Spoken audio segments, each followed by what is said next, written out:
میں جدہ گیا تو وہاں ایک دوست کے ہاں ٹھہرا، تو اس گھر کے اندر کھلونوں کی بوریاں تھیں۔ تو میں نے اس کو کہا کہ آپ یہ کوئی کاروبار کرتے ہیں؟ تو اس کا دوست بھی تھا ساتھ، تو وہ مسکرا کے کہنے لگا کہ یہ کاروبار نہیں کرتا، بڑی دیر کے بعد اللہ نے اس کو بیٹا دیا ہے، تو اب یہ پاکستان جا رہا ہے، تو جب بھی بازار جاتا ہے 10-20 کھلونے خرید لاتا ہے، تو یہ کتنی بوریاں کھلونوں کی بھر گئی ہیں، تو یہ بک کروائے گا، ایسے تو نہیں اتنے جا سکتے۔ تو یار اتنے عرصے کے بعد بیٹا ہوا اور باپ ملنے جا رہا ہے، تو اس نے کھلونے جمع کیے۔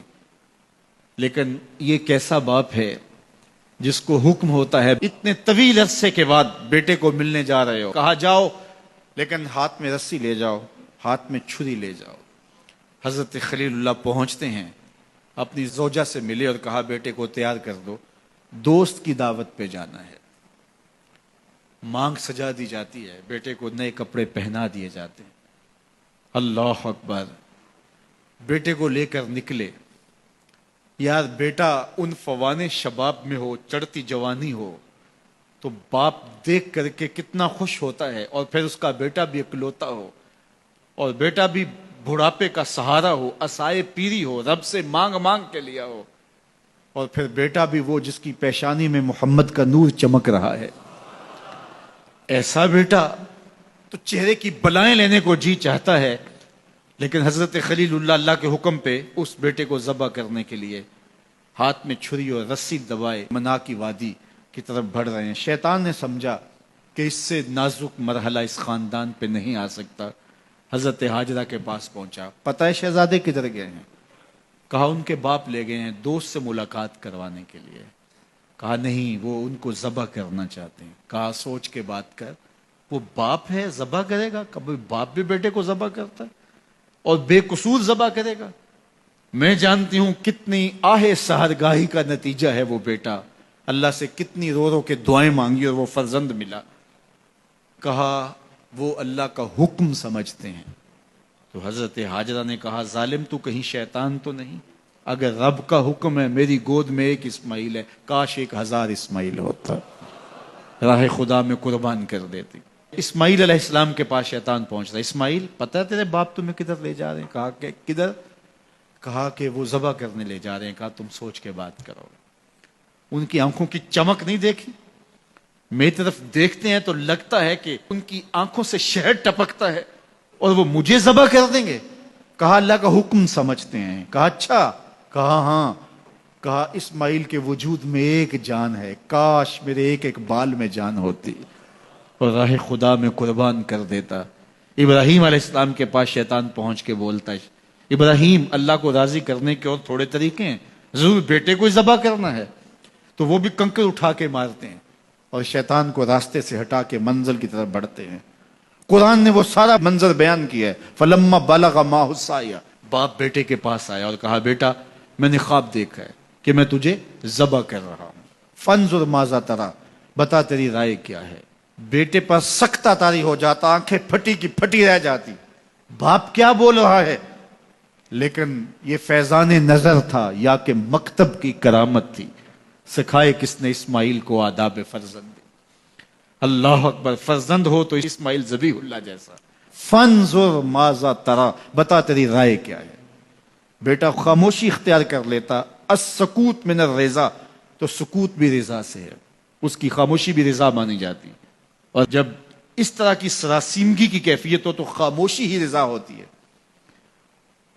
بیٹا کہتا ٹھیک ہے آپ ذبح کر لیجئے، یہ بھی امتثال امر ہوتا، لیکن بیٹے نے 2 قدم بڑھ کے بات کی۔ بیٹے نے کہا یا ابا تفعل ما تؤمر ستجدنی انشاء اللہ من الصابرین۔ ابا جان ذبح کیا ہے، جو کرنا ہے کیجئے۔ یہ نہیں کہا یا ابا تذبح، ہاں ابا جی ذبح کر لیجئے۔ ذبح کا جواب ذبح سے نہیں دیا، بلکہ کہا یا ابا تفعل، اے ابا جان کیجئے، ما تؤمر، جو بھی حکم ہو، ذبح کیا جو بھی کرنا ہے کیجئے۔ رہی بات میری، یہ کام آسان تو نہیں، لیکن میرے اللہ نے چاہا تو صبر کر کے دکھاؤں گا۔ منا کی وادی ہے، باپ اور بیٹے دونوں نے طے کر لیا، باپ ذبح کرنے پہ راضی ہے، بیٹا ذبح ہونے پہ راضی ہے۔ یار اسلام من مانی کا نام نہیں ہے، اپنے خواہشات کو پورا کرنے کا نام اسلام نہیں ہے۔ اپنے آپ کو مالک کے سپرد کر دینے کا نام ایمان ہے، اس کا نام اسلام ہے۔ یہاں دیکھیے فلما اسلما، جب دونوں نے طے کر لیا، دونوں راضی ہو گئے، باپ ذبح کرنے پہ راضی ہو گیا، بیٹا ذبح ہونے پہ راضی ہو گیا۔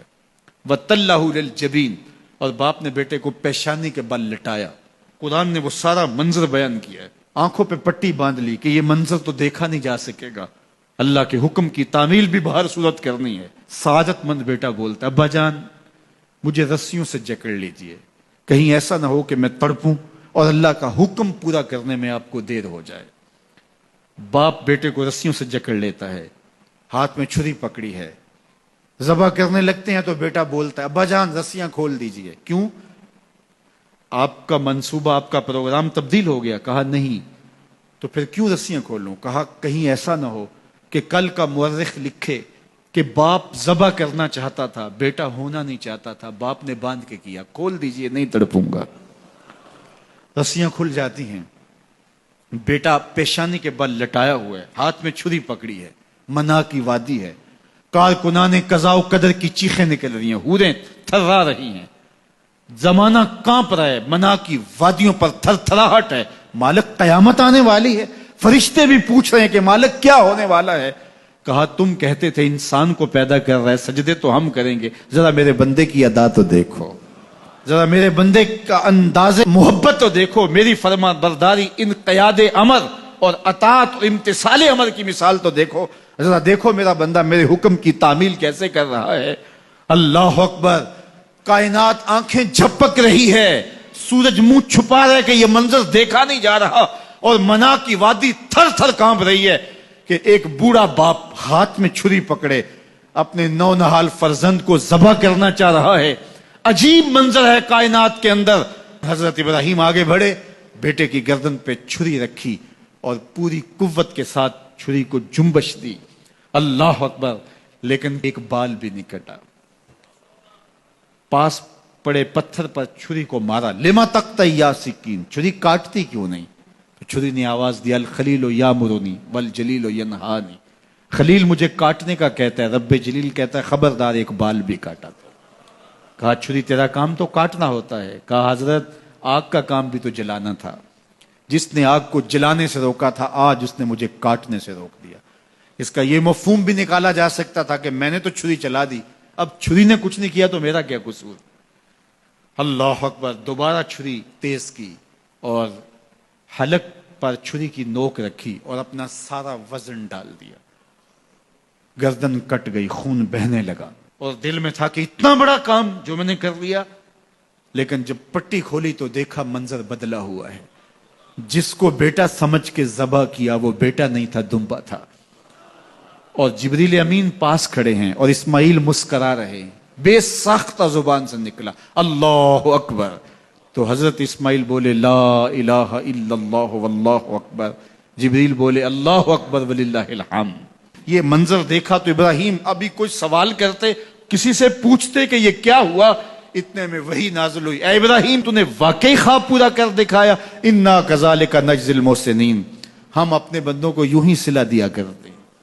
تیرے بیٹے کو ذبح نہیں کروانا تھا تیرے ہاتھوں سے، ہم نے تیرا امتحان لینا تھا، بس ابراہیم تیرا امتحان پورا ہو گیا، ہم نے تیری سنت کو اب قیامت تک کے لیے باقی رکھا، قیامت تک کے لیے باقی رکھا۔